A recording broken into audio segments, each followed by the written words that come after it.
Hey, let me set a scene for you. A few years back, you could throw up a decent graphic, add a few hashtags, and if you were lucky, and it would just take off. You'd get some likes, maybe a few messages, and if the algorithm felt kind of generous that day, you'd wake up to maybe a few new leads. That was just the way things were in the early days of marketing. That's just not the case anymore. These days, digital marketing is like walking into a room where everybody is competing for the exact same attention. The only ones who are going to get noticed are the ones who come prepared. They've got the biggest megaphone, they've got the loudest sound system, they've got a flashy presentation, probably something written by AI, but it's a whole new game now. And that's what I want to talk about. I just want to sit down today and just kind of chat with you about how important it is to get marketing off the ground for your business in an automated way. The first major point I want to make today is that you're going to have to learn some new skills. AI and AI automation and data aren't just advanced tactics anymore. They're the basics. Your competitors are already using them. And if you're not, you're already falling behind. Let me break it down a little more.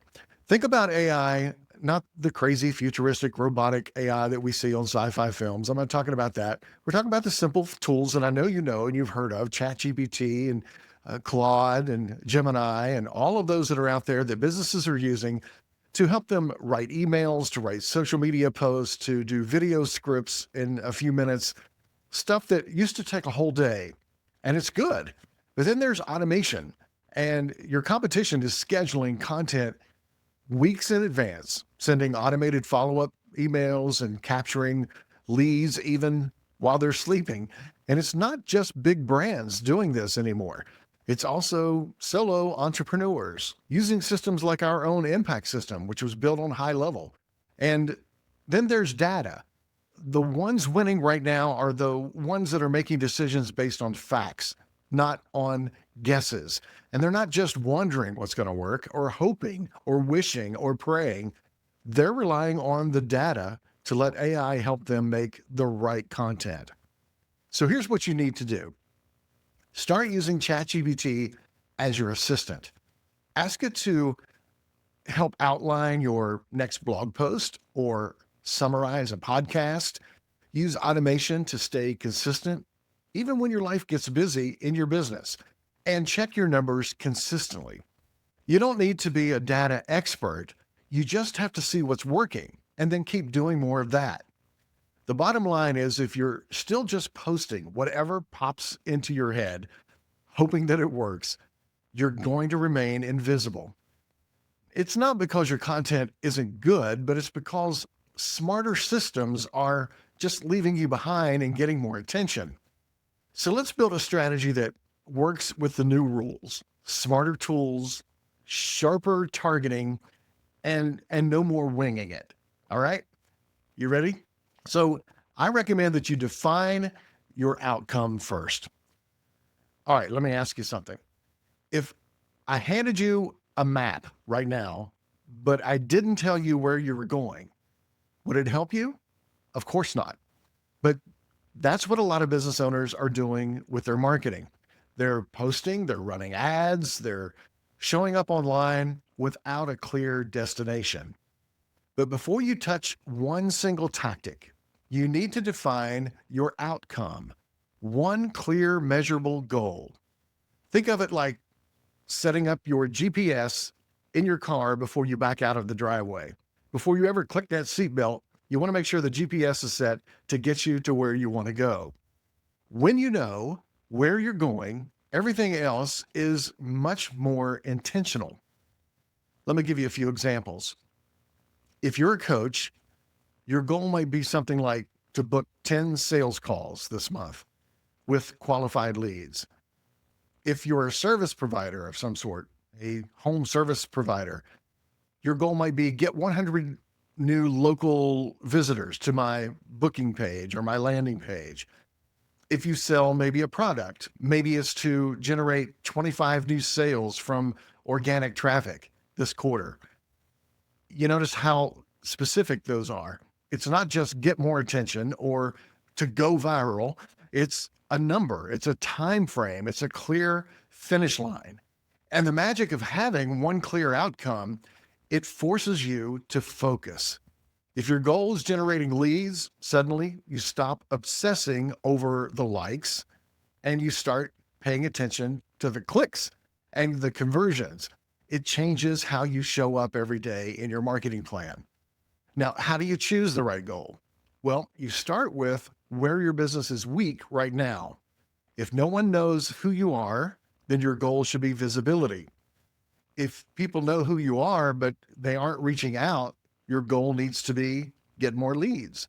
If you're getting leads, but not closing sales, then your goal needs to be conversions.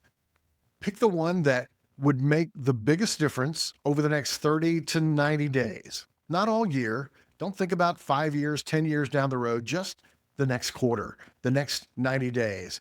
Write it down, put it somewhere where you can see it every single day, because everything that you create from here on out needs to be focused on that one outcome. And here's one additional tip. Make sure that you revisit that goal every quarter. Your business in March might not be your business in August, and that's okay. Marketing is like sailing. You adjust the course, you adjust the sails as you go. The key is to keep moving forward with purpose. The next thing I would remember is that you need to know your customer. Let me tell you something that I wish someone had drilled into me much, much earlier in my career. You are not your customer. Just because you like something doesn't mean that they care. Just because it makes sense to you doesn't mean it connects with them. And I think that's where a lot of business owners are getting stuck. They create marketing for themselves, not for the people that they're trying to reach. Look, if you're an organizational coach and you're showing the perfect desktop setup, these beautiful color-coded folders, perfectly organized in every way, but your audience, they're kind of juggling kids and meetings and laundry, and they're not really concerned about all that. They've got a mile-long to-do list. They're not dreaming of perfection. They're looking for some relief of just the day-to-day pain of their massive schedule. So how do you really get to know that customer and know what they want to hear about, know what their pain points are? Well, that's simple. We've talked about this in many videos, but you use what you already have. You go through your direct messages, your personal messages, your emails, you go through the comments on your post. You look for patterns in the questions that they're asking. You look for complaints that they share. You look at the language that they use. It's a gold mine of insight for what your customers really want to know about. If you don't have much to go off of yet, then just ask them. Post a question on Instagram or send a quick email, just asking what they're struggling with right now.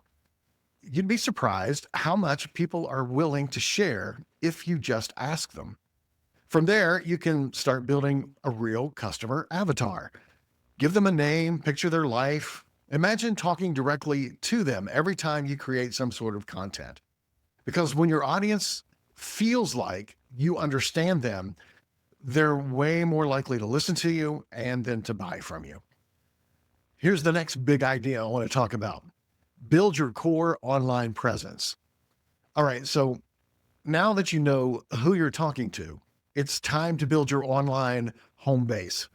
Think of social media as sort of the front door to getting people into your home. It's where people first meet you. But your website, that's more like the living room. It's where real conversations happen, and it's where visitors can turn into clients. Your website is transactional, and it needs to be clean, clear, easy to navigate. Make it very obvious who you help, how you help them, and what they should do next. One call to action, no more than 2, not 5 or 10 things to do on your website. Whether it's booking a call or downloading some sort of free guide or signing up for your list, make it very simple. And then don't stop there. Pick 1 or 2 social platforms where your audience actually hangs out, and then own those 2 platforms. Engage and respond and build community. And then don't just hope that people reach out. Capture leads with smart opt-ins and automation that work behind the scenes.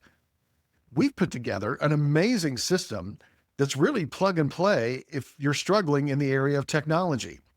If you'd like a free marketing audit for your business, I provide a limited number of those every single month, and I can show you what I would recommend that you do to get your business aligned with today's technology. If you're interested in that, just comment impact in the comments below, and I'll send you all the details. But this is your digital foundation. You got to make it strong. All right, my next big idea is content with purpose. Now that you get your online presence set up, it's time to talk about content. And it's not just posting for the sake of posting. I'm talking about creating content with real purpose. If your content isn't moving your audience closer to your goals, it's really going to be just a bunch of noise. So first, start with your goal and then work backward. Reverse engineer your content.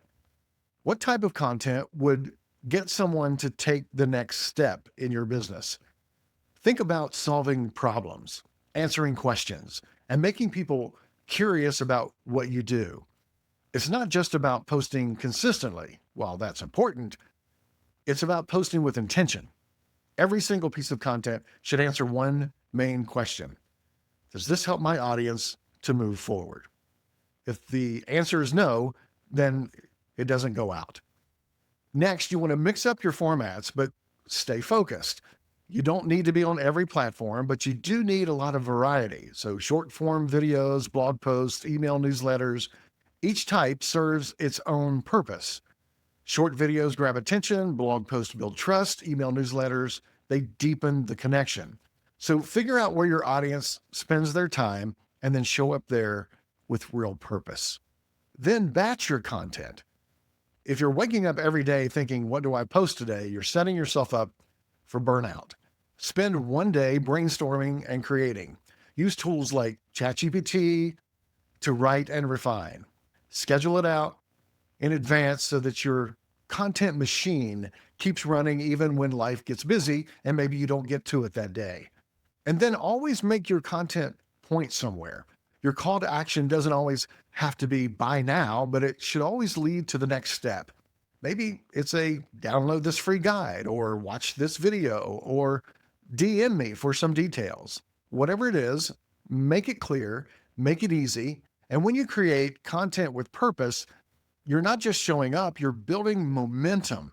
And that's how you go from just posting to moving people closer to working with you. All right, here's another big idea. Build community connection. Now, let's talk about community because this year in 2025, it's not just about having followers. It's about real connection. People want to feel like they're part of something, and your brand can be that for them. Let's dig into this a little bit more, how you can make that happen step by step. First, you want to go to where conversations are already happening in your market with your audience. You don't need to build your own Facebook group from scratch. Instead, join the ones that are already full of your ideal customers. Then you can work on creating your own community group. Look for things like industry-specific forums, Reddit threads, Slack, or even Discord. These are great places to show up to add value instead of just selling.